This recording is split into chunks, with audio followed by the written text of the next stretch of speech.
and worked for Harris County Sheriff's Department too. And we're honored to call him our friend. Now, he's dealt with some very, very bad fellows. And he's dealt with some very good fellows too. But anyway, we're happy to have you, Sam. Thank you.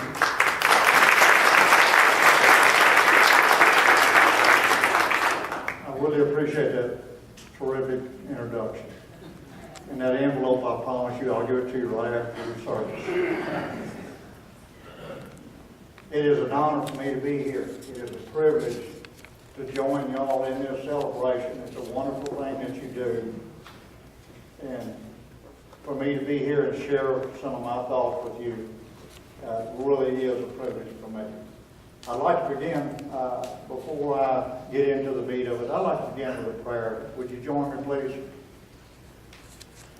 Most gracious Heavenly Father, I thank you for this day. I thank you for all the blessings that you have bestowed upon us. I thank you for the men and women who serve, who stand in the front lines for us. I thank you for each and every one that's here today. I ask your blessing on them. And I ask for myself, Father, that there are words that you would have me speak. Put them on my heart that they may be heard. I ask this in the name of your precious Son, Jesus Christ. Amen. Give you just a little bit about me as I get started. As she said, I grew up in a rural setting. My dad was just an old South Texas cowboy. I grew up on farms and ranches. I started cowboying at about 12 or 13 myself. And as I grew, I got to the late teen years and I was inducted into the service. I went in 1967. I was inducted 2 August of 67, if you will. I served 2 years active duty. January 1, 68, I was deployed to South Vietnam. I was assigned to the 198th Light Infantry, 23rd Infantry Division. We operated in what was then called the I Corps, northern portion of South Vietnam. When I completed my 2 years of active duty, I got involved in the criminal justice system. I worked for the Texas Department of Corrections for a number of years. I then I got into law enforcement. I went to work for Harris County Sheriff's Department in 1973. I then went to work for Fort Bend County Sheriff's Department in 1993, from which I retired in 2014. As I said, I went into service 2 August of 67. I took an oath of allegiance, as all of us do who served in the military. And I can tell you that that oath of allegiance is just as alive for me today as it was that day that I swore that oath. Our military personnel take that oath. And when they take that oath, ladies and gentlemen, they sign a blank check. They put their name on a blank check saying they will pay whatever price is required of them in the service of their nation. That may simply be separation from family, friends, and surroundings, and that's not a simple thing. That in itself is a major issue.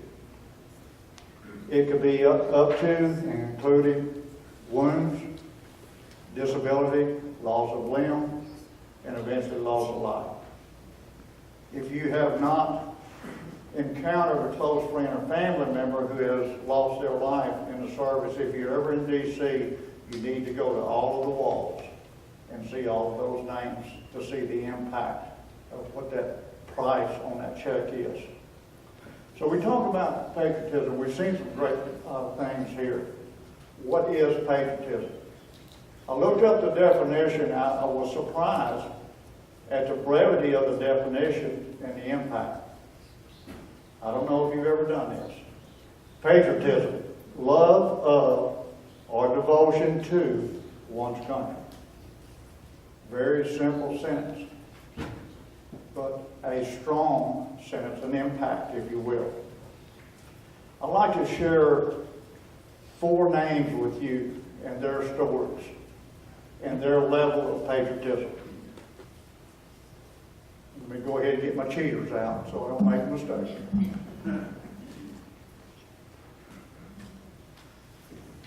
First one is Alvin York. Anybody know that name? Yes. Alvin York was drafted in World War I. He was a conscientious objector who struggled with his faith as compared to having to take the life of a human being. He overcame that, realizing that he was required to do that in order to protect our freedoms and protect the men around him. In one assault incident, he led an assault on a machine gun nest, captured 35 machine guns, killed 25 enemy soldiers, and captured 132 more soldiers. He was one of the most decorated World War II veterans. He received the Congressional Medal of Honor. He was a farm boy out of the hills of Tennessee. Audie Murphy, most people know that name. Audie Murphy was a 5 foot 5 inch, 112 pound sharecropper's son when he entered the service. He had left school in the 5th grade to assist his family that had been abandoned by his father. He picked cotton. He got his sister to help him lie on his birth certificate record so he could get in the service. At the time, he was awarded every combat medal issued by the U.S. Army, including the Congressional Medal of Honor and also awards from French and Belgium. He was born in Hunt County, Texas. Desmond Doss. Desmond Doss was a conscientious objector who volunteered for service to be a combat medic. He refused to carry or even touch a weapon. He was persecuted and physically assaulted by his fellow service members. He was persecuted by the U.S. Army, arrested, and held up on court-martial. He finally won his fight against the Army by a directive of the President of the United States that said conscientious objectors could serve in the military. Desmond Doss was awarded 2 Bronze Stars, and at Okinawa, the Battle of Hacksaw Ridge, he solely saved the lives of 75 soldiers. He was awarded, he was awarded the Congressional Medal of Honor. He was from Lynchburg, Virginia. Now I'm going to throw one at you. Roy P. Benavides. Anybody know that name? Very good. Very good. Sergeant Benavides went to Vietnam in 1965 as an advisor for the Army of the Republic of Vietnam, South Vietnamese Army. Stepped on a landmine. He was so severely wounded that they said he would never walk again. While they were preparing his medical discharge papers, Sergeant Benavides at night got up out of bed and forced his own rehabilitation against doctor's orders until he was able to walk again and return to service. 1968, Staff Sergeant Benavides returned to Vietnam. He was a Special Forces Green Beret, if you will. While at a base camp, monitored a call from a 12-man unit, Special Forces that had been ambushed by the North Vietnamese Raiders. They said that the gunfire was so intense it sounded like popcorn. Wow. The radio call said, "Get us out of here." Sergeant Benavides, Staff Sergeant Benavides jumped on the chopper, went to the site of the battle, and was loading the wounded and dead on the chopper when the pilot of that helicopter was killed, shot by gunfire. Sergeant Benavides pulled the men off the chopper, established a defensive position, and for 6 hours administered to the wounded, laid down fire, called in close air support until they could be pulled out and rescued. Sergeant Benavides suffered 7 major gunshot wounds to the legs, body, and head.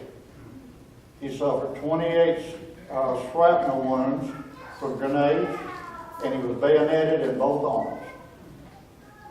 When he was medevaced out, he was so severely wounded that he could not speak or move. They were going to body bag him and send him home as a KIA, In order to tell the doctor he was still alive, he spit in the doctor's face. You do what you had to do, I guess. These were ordinary men. Sergeant Benavides, by the way, was from El Campo, Texas.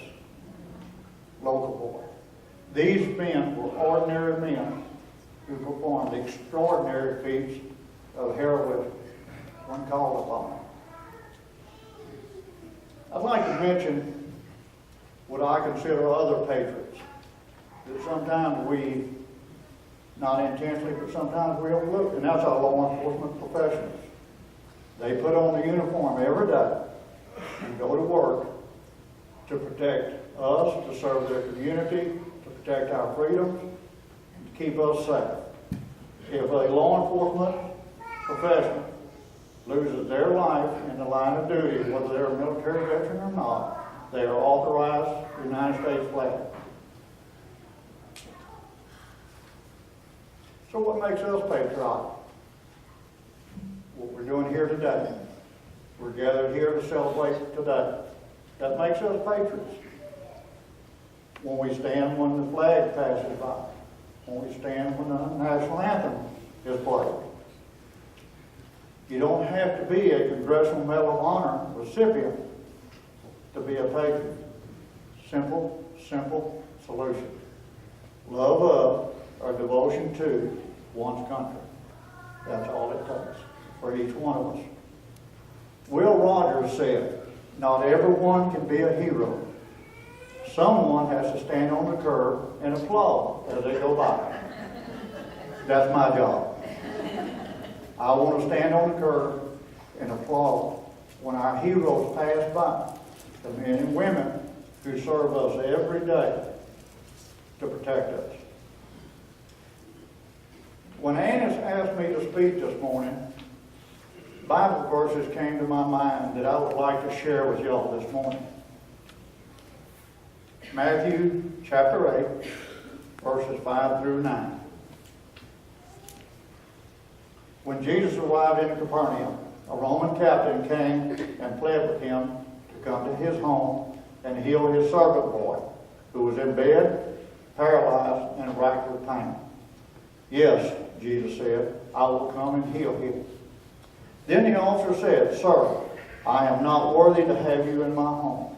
If you will stand here and say, 'Be healed,' my servant will get well. I know because I am under the authority of my superior officers, and I have authority over my soldiers.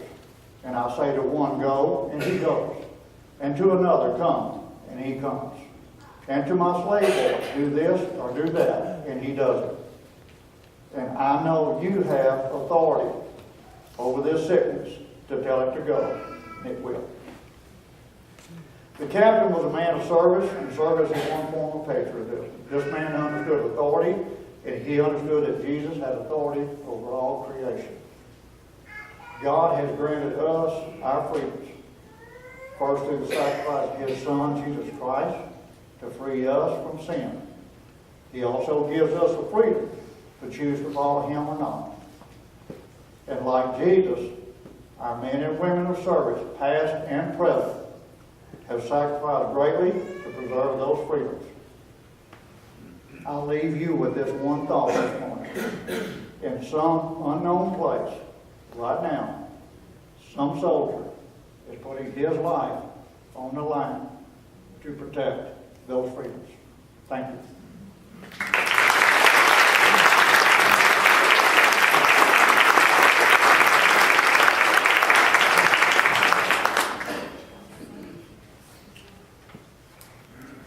The preamble to the Constitution of the United States of America.